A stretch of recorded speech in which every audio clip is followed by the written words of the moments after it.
quelque chose de plus beau au monde que le mois de février qui arrive avec ces belles journées. Et là, ce qui dit le mois de février, dit les comptables commencent à se préparer à faire des impôts.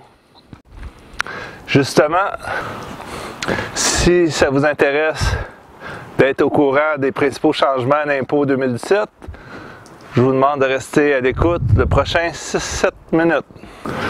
D'abord, pour le fameux crédit pour handicap, maintenant, il y a des infirmières qui vont pouvoir le signer.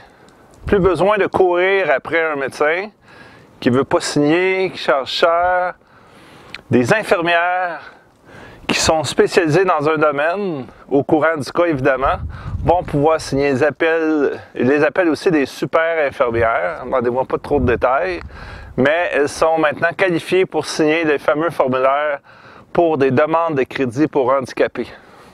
Ces crédits-là, qui intéressent beaucoup de monde, selon des calculs, j'ai encore une fois révisé, en proportion, il y a quelque chose du genre 1 million de personnes au Canada qui demandent des crédits pour handicap. Et au Québec, il y a, je pense, 130 000 demandes. En proportion de la population versus l'ensemble des Canadiens, on serait 100 000 personnes qui auraient droit au crédit et qui ne le demandent pas au Québec. À moins qu'il y ait des choses qu'on ne sache pas. Mais faites des efforts. Ensuite, on revient pour la résidence principale. Quand on vend une résidence principale, à partir de 2017, il y a un formulaire qui s'appelle T2091 qui doit absolument être rempli. Peu importe le prix qu'on a vendu, c'est pour la désignation d'un bien comme résidence principale. On n'a pas le choix. Et au Québec, son cousin, le TP274, la même chose. Sinon, c'est des pénalités, ça peut aller jusqu'à 8 000 $. Quelque chose comme 100 $ par mois. C'est que si on fait un choix tardif parce qu'on a dormi au gaz, qu'on se réveille une couple d'années plus tard, ça peut coûter cher. Alors, rappelez-vous-en de celle-là si vous avez vendu votre maison. Les mauvaises nouvelles. Justin, il a donné des beaux bonbons au niveau des allocations canadiennes pour enfants, mais il est allé chercher l'argent ailleurs. Il est allé se payer dans les montants pour études des étudiants du cégep et de l'université. Les parents avaient toujours droit à un T2202A. En fait, l'étudiant, souvent, c'est le parent qui le réclamait. Et il y avait un montant pour études de 400 $ par mois, fois 10 mois généralement. Bref, à 12,5 %, ça donnait un beau 500 $ à l'enfant ou aux parents, par enfant. C'est que faites le calcul, s'il y a quelques millions d'étudiants au Canada, à l'université ou au Québec, cégep, université, il est allé se payer là-dedans. C'est que ça va paraître, si vous avez des étudiants au cégep ou à l'université, ce petit bonbon-là n'est plus là. Fini. Goodbye. Crédit, conditions physiques et activités artistiques au fédéral, bye-bye. Fini. Ça a été jumelé avec les allocations canadiennes pour enfants. Au Québec, il y a encore des petits crédits. Ça va jusqu'à 500 $, je crois, à 20 %. Ça donne environ 100 $. Des bonnes nouvelles, au Québec, en novembre, ils ont diminué le taux d'impôt de le premier palier d'imposition, communément appelé la première braquette. Il a passé de 16 à 15. C'est quelqu'un qui gagne 43 000, il va recevoir pas loin de... Il y a au moins 300 $ favorables là-dedans qui va rentrer. Donc, comme par hasard, une année d'élection, c'est que s'il y a plus de gens qui ont des retours d'impôts, les Québécois, leur mémoire oublie vite.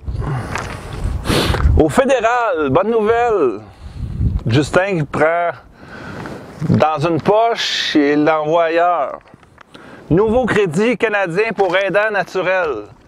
Il y avait dans l'impôt fédéral 3 crédits qui se ressemblaient, personnes à charge avec déficience, aidants naturels, aidants familiaux, avec différents montants, etc.